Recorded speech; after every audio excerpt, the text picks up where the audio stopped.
ಪುಟ್ಟಹಳ್ಳಿಯಲ್ಲಿರುವಂಥ ದೇವಸ್ಥಾನ ಆದರೂ ಕೂಡ ದರ್ಶನವರು ಕೂಡ ಬಂದು ಈ ಕ್ಷೇತ್ರದಲ್ಲಿ ಒಂದು ಆಶೀರ್ವಾದ ತಗೊಂಡೋಗಿದ್ದಾರೆ. ತುಂಬ ಬಡತನ ಅಂತ ಬಂದವರು ಇವತ್ತು ಮನೆ ಕಟ್ಕೊಂಡು ಕಾರ್ ತಗೊಂಡು ಚೆನ್ನಾಗಿದ್ದಾರೆ. ಕುದುರೆ ಹತ್ರ ಒಂದು ಪಾತ್ರ ತಗೊಂಡು ಹೋದರೆ ಅವ್ರೇನು ಬಲಗಾಲು ಕೊಡ್ತು ಅಂದರೆ ಅವರೇ ಹುಡುಕೊಂಡು ಮನೆಗೆ ದುಡ್ಡು ಕೊಟ್ಟಿದ್ದಾರೆ. ಸಹಸ್ರಾರು ಸಂಖ್ಯೆಯಲ್ಲಿ ಎಲ್ಲ ರಾಜ್ಯಗಳಿಂದನೂ ಮತ್ತು ಎಲ್ಲ ಜಿಲ್ಲೆಗಳಿಂದನೂ ಭಕ್ತರು ಬರ್ತಾ ಇದ್ದಾರೆ. ಮಧ್ಯರಾತ್ರಿಯಲ್ಲೆಲ್ಲ ಬೆಂಕಿ ರೂಪಲ್ಲಿ ಬಂದಿರೋದು ಅದನ್ನು CCTV ನಾವು ಕೂಡ ನೋಡಿಲ್ಲ ಸರ್. ಅದು ನೋಡಿದ್ರೆ ನಾವು ಇರೋಕ್ಕಾಗಲ್ಲ. ಬಟ್ CCTVಲಿ ಅದು ಸರಿಯಾಗಿದೆ ಸರ್. ನಾನು ಎಜುಕೇಟೆಡ್ ಆಗಿ ಮುಂಚೆ ನಂಬ್ತಾ ಇರಲಿಲ್ಲ. ನನ್ನ ಮಗನ ನೋಡಿ ಅವ್ರಿಗೆ ರಿಸಲ್ಟ್ ನೋಡಿಬಿಟ್ಟು ನಾನು ಈಗ ಬರೋದಕ್ಕೆ ಸ್ಟಾರ್ಟ್ ಮಾಡಿದೆ. ದೇವರು ಅಂದರೆ ಅಷ್ಟು ನಂಬ್ತಾ ಇರಲಿಲ್ಲ. ಓಕೆ, ಹಾಗೆ ಇಷ್ಟೆಲ್ಲ ಇತ್ತು, ಬಟ್ ಯಾವತ್ತೂ ಅಷ್ಟು ಇಷ್ಟು ಸೀರಿಯಸ್ ತೊಗೊಂಡಿರಲಿಲ್ಲ. ಯಾವಾಗ ಮಗು ಅಂತ ಆಯಿತು ಆವಾಗ ನನ್ನ ಮಗು ಪ್ರಾಬ್ಲಮ್ ಸ್ಟಾರ್ಟ್ ಆಯಿತು. ಹುಟ್ಟಿದಾಗ ಒಂದು ತಿಂಗಳು ಕೂಡ NICU ಇದೆ. ಅವ್ರಿಗೆ ಸ್ವಲ್ಪ ಲಂಗ್ಸ್ ಪ್ರಾಬ್ಲಮ್ ಆಗಿತ್ತು. ಡಾಕ್ಟ್ರು ಆ್ಯಕ್ಚುಲಿ ಉಳಿಯೋದಿಲ್ಲ ಅಂತಲೇ ಹೇಳಿದರು. ಅಮ್ಮ ಎಲ್ಲ ಒಳ್ಳೇದು ಮಾಡ್ತಾರೆ, ಅವ್ರ ಮೇಲೆ ನಂಬಿಕೆ ಇಟ್ಟು ಬನ್ನಿ. ಖಂಡಿತ ಒಳ್ಳೇದು ಮಾಡೇ ಮಾಡ್ತಾರೆ ಅಮ್ಮ. ಆ್ಯಕ್ಚುಲಿ ನಾವು ಹಂಗೆ ಸುಮ್ಮನೆ ಬಂದಿದ್ದು ಅವತ್ತು. ಇಲ್ಲಿ ಬಂದು ನೆಕ್ಸ್ಟ್ ಡೇಯಿಂದ ಅವನು ಹುಷಾರಾಗಿ ರಿಕವರಿ ಆಗಿ ಸ್ಟಾರ್ಟ್ ಆಗ್ತಾನೆ. ಅದನ್ನೇನಂತೀರ, ಪವಾಡ ಅಂತೀರ, ವಿಜ್ಞಾನ ಅಂತೀರ, ಅದು ಅವರು ಡಾಕ್ಟ್ರು 50-50 ಹೇಳಿದರು. ನೋಡೋಣ ಏನಾಗುತ್ತೆ, ಗ್ಯಾರಂಟಿ ಕೊಡಲ್ಲ, ನೋಡೋಣ ಇರಲಿ NICU ಇಲ್ಲಿ ಎಷ್ಟು ದಿನ ಇರ್ತಾನೆ ಅಂತ. ಕಾರಣ ಮಗ ಹುಷಾರಾಗಿದ್ದು. ಎಲ್ಲರಿಗೂ ಮಕ್ಕಳಂದರೆ ಪ್ರೀತಿ ಇದ್ದೇ ಇರುತ್ತೆ. ಹುಟ್ಟಿದ ಮಕ್ಕಳು NICU ಇದ್ದಾಗ ಅದು ಆ ನೋವು ಅವರಿಗೆ ಗೊತ್ತು, ಪೇರೆಂಟ್ಸಿಗೆ. ಸೊ ಅವ್ನು ರಿಕವರಿ ಆಗಿ ಸ್ಟಾರ್ಟ್ ಆದಾಗ ಆ ಖುಷಿ ಬೇರೆ. ಅದಕ್ಕೆ ವಿಜ್ಞಾನ ಅಂತೀರಾ ಇಲ್ಲ ಪವಾಡ ಅಂತೀರಾ ಹೇಳಿ. ಪವಾಡನೇ, ಅಮ್ಮನ ಪವಾಡ ಇದ್ದಿದ್ದಕ್ಕೆ. ನಾವು ಬಂದಾಗ ಜಸ್ಟ್ ಗುಡಿಸ್ಲಲ್ಲಿ ಇದ್ದಿದ್ದು ಅಮ್ಮ. ಇಲ್ಲಿ 2 ಗುಡಿಸ್ಲಿತ್ತು, 2 ಅಮ್ಮ ದೇವರಿದ್ರು. ಬರೀ 3 ವರ್ಷಕ್ಕೆ ಈ ಥರ ಆಗಿರೋದು. ನಾವು ಒಂದು 25 ವರ್ಷದಿಂದ ಸೇವೆ ಮಾಡ್ತಿದ್ವಿ. ಆದರೆ ನನಗೆ ಪರ್ಸನಲಾಗಿ ನಾವು ಅಪ್ಪ ಅಮ್ಮ ಎಲ್ಲ ಮಾಡ್ತಿದ್ರು. ನಂಗೆ ಪರ್ಸನಲ್ ಯಾವುದೇ ಎಕ್ಸ್ಪೀರಿಯನ್ಸ್ ಆಗಿರಲಿಲ್ಲ. ಅವ್ರ ಜೊತೆ ಬರ್ತಿದ್ದೆ ಹೋಗ್ತಿದ್ದೆ. ಬಟ್ ಮದುವೆ ಆದಮೇಲೆ, ನನ್ನ ಮಗು ಆದಮೇಲೆ ಮಾಮೂಲಿ ಜಾತಕ ಹಾಕೊಂಡು ಎಲ್ಲ ಬರ್ಸ್ತೀವಲ್ಲ, ಆಗ 3 ವರ್ಷಕ್ಕೆ ಅವನಿಗೆ ದೋಷ ಇದೆ, ಕಂಟಕ ಇದೆ, ಮೃತ್ಯು ಕಂಟಕ ಅಂತ ಹೇಳಿದರು. ನಾನು ಲೈಟಾಗಿ ತೊಗೊಂಡಿದ್ದೆ, ಫಸ್ಟ್ ಆಫ್ ಆಲ್ ನೋಡ್ಕೊಂಡು ಬಂದಿರಲಿಲ್ವಲ್ಲ. ಆಮೇಲೆ ಅವನಿಗೆ 3 ವರ್ಷಕ್ಕೆ ಬಿದ್ದ ತಕ್ಷಣ ಅವನಿಗೆ ಇಲ್ಲಿ ಒಂದು ಮಾರ್ಕ್ ಇದೆ ನೋಡಿ, ಆಟ ಆಡ್ಬೇಕಾದ್ರೆ ಬಿದ್ದುಬಿಟ್ಟು ತಲೆ ಓಲಾಗಿತ್ತು. ಅದಾದಮೇಲೆ ಕ್ಲಿಯರ್ ಆಗಿ ಸಡನ್ನಾಗಿ ಫುಲ್ ಫೀವರ್ ಬರ್ತಾನೆ ಇತ್ತು. ಆಮೇಲೆ ಹಾಸ್ಪಿಟ್ಲಿಗೆ ಕರ್ಕೊಂಡು ಹೋದ್ರೆ ಯೂರಿನ್ ಇನ್ಫೆಕ್ಷನ್ ಆಗಿದೆ ಅಂತ ಹೇಳಿದ್ರು. ಸರಿ, ಆಮೇಲೆ ನನಗೆಲ್ಲೋ ಅದು ಫೋಕಸ್ ಆಗಿ ಸ್ಟಾರ್ಟ್ ಆಯಿತು. ಇದೇ ಇರ್ಬೋದು ಅಂದ್ಬಿಟ್ಟು ಬಂದು ಗುರುಗಳ ಹತ್ರ ಹೇಳ್ಕೊಂಡೆ. ಸರಿ, ಅಮ್ಮಂಗೆ ಕೈ ಮುಕ್ಕೊಳ್ಳಪ್ಪ, ನಿನಗೆ ಒಂದೇ ಮನಸ್ಸಲ್ಲಿ ಇದಾಗುತ್ತೆ ಅಂದರು. ನಾನು ಬಂದು ಅಮ್ಮಂಗೆ ಕೈ ಮುಕ್ಕೊಂಡು, ನನಗೆ ಏನೋ ಗೊತ್ತಿಲ್ಲ, ಅಮ್ಮನ ಮುಂದೆ ನಿಂತ್ಕೊಂಡಾಗ ಏನಾದ್ರು ದೇವಸ್ಥಾನ ಕೊಡಬೇಕು ಅನ್ನಿಸ್ತು. ಕೈ ಮುಕ್ಕೊಂಡೆ. ಅವನು ಏನೂ ಇಲ್ಲ, ಹುಷಾರಾದರೆ ಒಂದು ಪಂಚಡೋದು ವಿಗ್ರಹ ಮಾಡಿಸ್ಕೊಡ್ತೀನಿ ಅಂತ ಹೇಳಿ ಕೈ ಮುಕ್ಕೊಂಡು ಹೋದೆ. ಹೋಗಿ ಒಂದು 2 ಡೇಸ್ ಅಷ್ಟೇ. ಓಪನ್ ಇನ್ಫೆಕ್ಷನ್ನು ಟೆಸ್ಟ್ ಮಾಡಿಸಿದ್ರೆ ಅವತ್ತು ನೀವು ಅಡ್ಮಿಟ್ ಮಾಡಿದ್ರೆ ಮಗುನ ಆಚೆ ಕರ್ಕೊಂಡು ಕಷ್ಟ ಆಗುತ್ತೆ ಅಂತೆಲ್ಲ ಹೇಳಿದರು. ಪುನಃ ಹೋದರೆ ಏನೂ ಇರಲಿಲ್ಲ, ನೆಗೆಟಿವ್ ಇದೆ. ಅವರೇ ಡಾಕ್ಟ್ರ್ ಆಶ್ಚರ್ಯ ಆದರು. ಆಮೇಲೆ ಬಂದು ಅಮ್ಮನಿಗೆ ಪೂಜೆ ಮಾಡಿಸ್ಬಿಟ್ಟು ಕೈ ಮುಕ್ಕೊಂಡು ಹೋಗಿ ಅಮ್ಮನಲ್ಲಿ ಮುಂದೆ ಸ್ಥಾಪನೆ ಮಾಡಿಸಿದಾರಲ್ಲ, ಅದು ವಿಗ್ರಹ ಮಾಡಿಸ್ಕೊಟ್ವಿ. ಅದಾದಮೇಲಿಂದ ಅವನ ಆರೋಗ್ಯದಲ್ಲಿ ಯಾವುದೇ ಏರುಪೇರು ಇಲ್ಲ, ಆರಾಮಾಗಿದ್ದಾನೆ, ಸ್ಕೂಲ್ಗೆ ಹೋಗ್ಕೊಂಡಿದ್ದಾನೆ. ನಮಗೂ ಅಷ್ಟೇ ಮನೇಲೆಲ್ಲ ಯಶಸ್ಸು ಕಾಣ್ತಾ ಇದೆ. ಅಮ್ಮನ ಶಕ್ತಿ ಅಪಾರ ಇದೆ. ಒಂದೇ ಮನಸ್ಸಲ್ಲಿ ನಂಬೇಕಷ್ಟೇ. ಆ್ಯಕ್ಚುಲಿ ನಾನು ಮುಂಚೆ ದೇವರು ಅಂದರೆ ಅಷ್ಟು ನಂಬ್ತಾ ಇರಲಿಲ್ಲ. ಓಕೆ, ಹಾಗೆ ಇಷ್ಟೆಲ್ಲ ಇತ್ತು, ಬಟ್ ಯಾವತ್ತೂ ಅಷ್ಟು ಇಷ್ಟು ಸೀರಿಯಸ್ ತೊಗೊಂಡಿರಲಿಲ್ಲ. ಯಾವಾಗ ಮಗು ಅಂತ ಆಯಿತು ಆವಾಗ ನನ್ನ ಮಗುಗೆ ಪ್ರಾಬ್ಲಮ್ ಸ್ಟಾರ್ಟ್ ಆಯಿತು. ಹುಟ್ಟಿದಾಗ ಒಂದು ತಿಂಗಳು ಕೂಡ NICU ಇದೆ. ಅವನಿಗೆ ಸ್ವಲ್ಪ ಲಂಗ್ಸ್ ಪ್ರಾಬ್ಲಮ್ ಆಗಿತ್ತು. ಡಾಕ್ಟ್ರು ಆ್ಯಕ್ಚುಲಿ ಉಳಿಯೋದಿಲ್ಲ ಅಂತಲೇ ಹೇಳಿದರು. ಸೊ ಇಲ್ಲಿ ನನ್ನ ಸಂಬಂಧಿಕರು ಬಂದು ಇಲ್ಲಿ ನಡ್ಕೊಳ್ಳಿ, ಚೆನ್ನಾಗಿದೆ, ಚೆನ್ನಾಗಿ ಆಗುತ್ತೆ ಮಗುಗೆ ಅಂತ ಹೇಳಿದರು. ಆಗಲೂ ಕೂಡ ಅಷ್ಟು ನಂಬಿಕೆ ಇರಲಿಲ್ಲ ಮಗು ಉಳಿಯುತ್ತೆ ಅಂದ್ಬಿಟ್ಟು. ಸೊ ಡಾಕ್ಟ್ರು ಕೂಡ ಕಲ್ಚೆ ಹೇಳಿದ್ರು, ಆಗ ಉಳಿಯೋದಿಲ್ಲ, ಕರ್ಕೊಂಡೋಗಿ ಇರಷ್ಟು ದಿವಸ ಇರಲಿ ಮಗು ಅಂದ್ಬಿಟ್ಟು. ಬಟ್ ಒಂದು ಶಕ್ತಿ ಇದೆ ಅಂತಂದರೆ ನಂಬೇಕಲ್ವಾ. ಸೊ ಹಾಗಾಗಿ ಇಲ್ಲಿಗೆ ಬಂದ್ವಿ.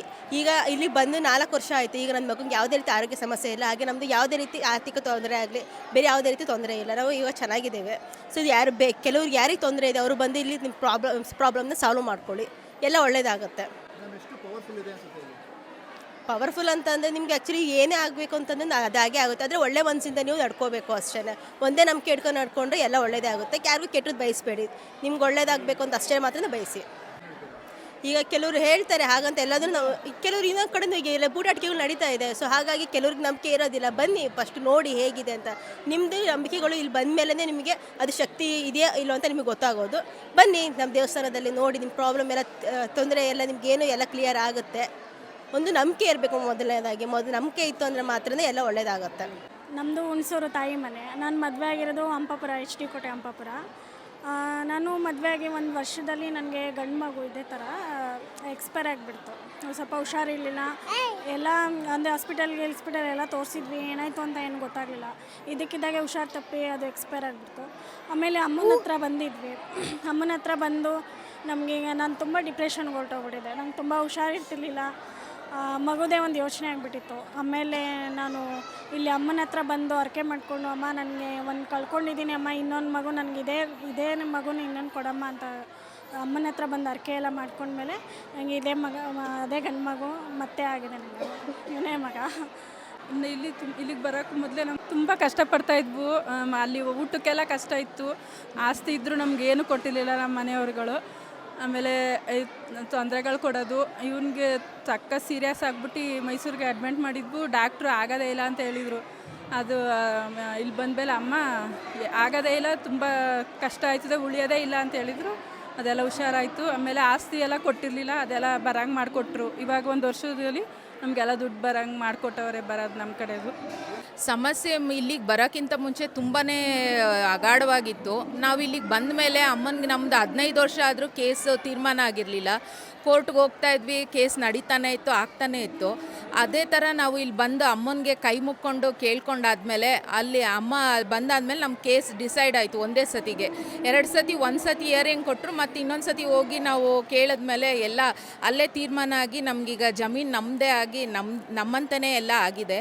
ಮತ್ತು ಇಲ್ಲಿ ಬಂದಾದ್ಮೇಲಿಂದ ನಮಗೆ ತುಂಬ ಉಪಯೋಗ ಆಗಿದೆ. ಅಮ್ಮ ನಾವು ಏನೇ ಅಂದ್ಕೊಂಡ್ರು, ನಾವು ಏನೇ ನಮ್ಮ ಮನಸ್ಸಲ್ಲಿ ಏನು ನಿಷ್ಠೆಯಿಂದ ನಾವು ಅಂದ್ಕೊತೀವಿ ಅದನ್ನು ನಮಗೆ ಒಳ್ಳೇದು ಮಾಡಿ ಕೊಡ್ತಾನೇ ಇದ್ದಾಳೆ ಅಮ್ಮ. ಧಾರ್ಮಿಕ ಇತಿಹಾಸದಲ್ಲಿ ಇಂಥ ಒಂದು ಪವಿತ್ರವಾದ ಕ್ಷೇತ್ರ ಎಲ್ಲೂ ಇಲ್ಲ ಅಂತ ಹೇಳಕ್ಕೆ ಇಷ್ಟಪಡ್ತೀನಿ ಸರ್. ಈ ಕ್ಷೇತ್ರದಲ್ಲಿ ವಿಶೇಷವಾದಂಥ ಒಂದು ಮಹತ್ವ ಏನು ಅಂದರೆ, ಕುದುರೆನ ಎಲ್ಲ ಕಡೆನೂ ಮನೆಗಳಲ್ಲಿ ಫೋಟೋಗಳು ಹಾಕಿರ್ತಾರೆ. ಏನಪ್ಪ ಅಂದರೆ ಹಣಕಾಸಿನ ಸಮಸ್ಯೆ ಉಳಿಲಿ ಒಳ್ಳೆಯದಾಗಲಿ ಅಂತೇಳಿ. ಬಟ್ ಇಲ್ಲಿ ಆ ದೇವಿ ರೂಪದ ವಾಹನವಾಗಿ ಒಂದು ಕುದುರೆ ಇದೆ. ಇಲ್ಲಿ ಬಂದಂಥವ್ರಿಗೆ ಒಂದು ಬಲಗಾಲಲ್ಲಿ ಪಾದ ಕೊಟ್ಟರೆ ಎಲ್ಲ ಥರದಲ್ಲೂ ಒಂದು ಒಳ್ಳೆಯದಾಗುತ್ತೆ. ಎಡಗಾಲು ಕೊಟ್ಟರೆ ಆಗೋಂಥ ಕೆಲಸ ನಿಧಾನ ಆಗುತ್ತೆ. ಹಣಕಾಸಿನ ವಿಚಾರದಲ್ಲಿ ಮತ್ತು ಜಮೀನು ಭೂಮಿ ವ್ಯವಹಾರಗಳಲ್ಲಿ ಎಲ್ಲ ಥರದಲ್ಲೂ ಇಲ್ಲಿವರೆಗೆ ಒಂದು ಒಳಿತನ್ನು ಕಂಡಿದ್ದಾರೆ ಸರ್. ಇವತ್ತು ಮೊದಲೆಲ್ಲ ನಡ್ಕೊಂಡು ಪಾಪ ಬಸ್ ಇಳಿದ್ಬಿಟ್ಟು ಅಲ್ಲಿಂದ ನಡ್ಕೊಬತ್ತಿದ್ದವರು ಇವತ್ತು ಒಳ್ಳೊಳ್ಳೆ ಕಾರ್ಗಳಲ್ಲಿ ಬಂದು ಎಲ್ಲ ದೇವಿ ಸಹಕಾರದಿಂದ ಕ್ಷೇತ್ರದಲ್ಲಿ ಅಭಿವೃದ್ಧಿ ಪಡಿಸ್ಕೊಂಡು ಹೋಗ್ತಾ ಇದ್ದಾರೆ ಸರ್. ಭಾನುವಾರ, ಮಂಗಳವಾರ, ಗುರುವಾರ, ಶುಕ್ರವಾರ ವಿಶೇಷವಾದಂಥ ಪೂಜೆ ಇರುತ್ತೆ. ಅಮಾವಾಸ್ಯೆ ಹುಣ್ಮೆಗಳಲ್ಲಿ ರಶ್ ಇರುತ್ತೆ ಸರ್, ಕ್ರೌಡ್ ಇರುತ್ತೆ ಸರ್. ಇದು ಮೈಸೂರಿಂದ ಇಲ್ಲಿಗೆ 28 ಕಿಲೋಮೀಟ್ರು. ಮಾದೇವನಗರ ಇಳಿದ್ಬಿಟ್ಟು ಅಲ್ಲಿಂದ ಇಲ್ಲಿಗೆ 1.5 ಕಿಲೋಮೀಟ್ರ್ ಒಳಗಡೆ ಬರ್ಬೋದು.